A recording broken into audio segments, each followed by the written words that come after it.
Hello, everybody. I am Joe Gallimore, Director of Investment Management with Argent Bridge Advisors. Welcome back to another Cup of Joe. So indexes have been on a wild ride during October and here in the beginning of November.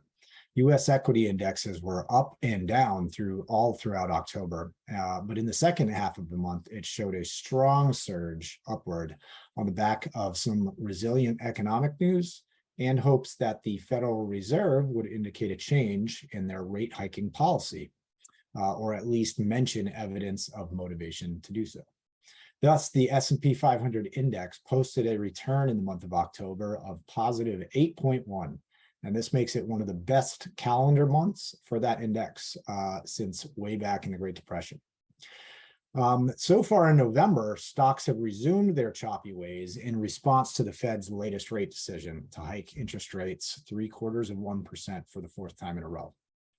But one slight difference we saw last week when they made this announcement was that bonds had a less volatile reaction to this rate increase than it did in previous ones.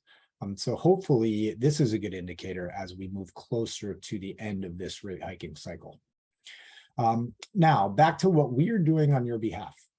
Amidst the ongoing volatility we're seeing this year, we are continuously reading and watching and listening and taking in as much information as we can to inform our investment decisions. So recently, our investment committee met and decided to tweak our target allocations for our models and go ahead and rebalance your accounts. So we executed this rebalance at the end of October and in the first week of November. And with this rebalance, your accounts should capture some of this price dislocation by reallocating money into the asset classes which are the most compressed. Now, some details on what we did in this rebalance. We decreased the exposure to international and emerging market stocks because we see these as two areas where it seems like the risk of uncertainty is greatest. Now, we added money back into US stocks and specifically boosted exposure to large cap value stocks.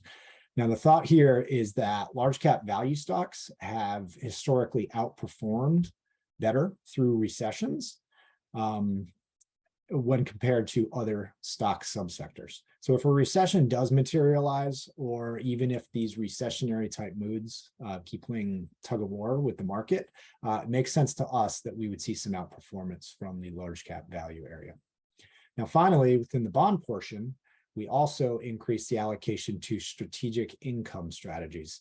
And these are meant to take advantage of the extreme price dislocations that we're seeing in the bond market. Bond indexes this year are experiencing their worst calendar year in almost 90 years. So while hopefully that turns around soon, in the meantime, in this current environment, bond strategies which are flexible and nimble should be able to purchase bonds at a pretty nice discount. And hopefully that means that they appreciate nicely once conditions improve.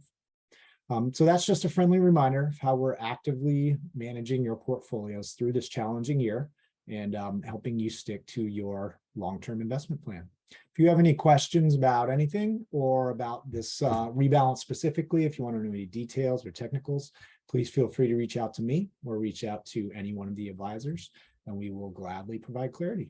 Take care.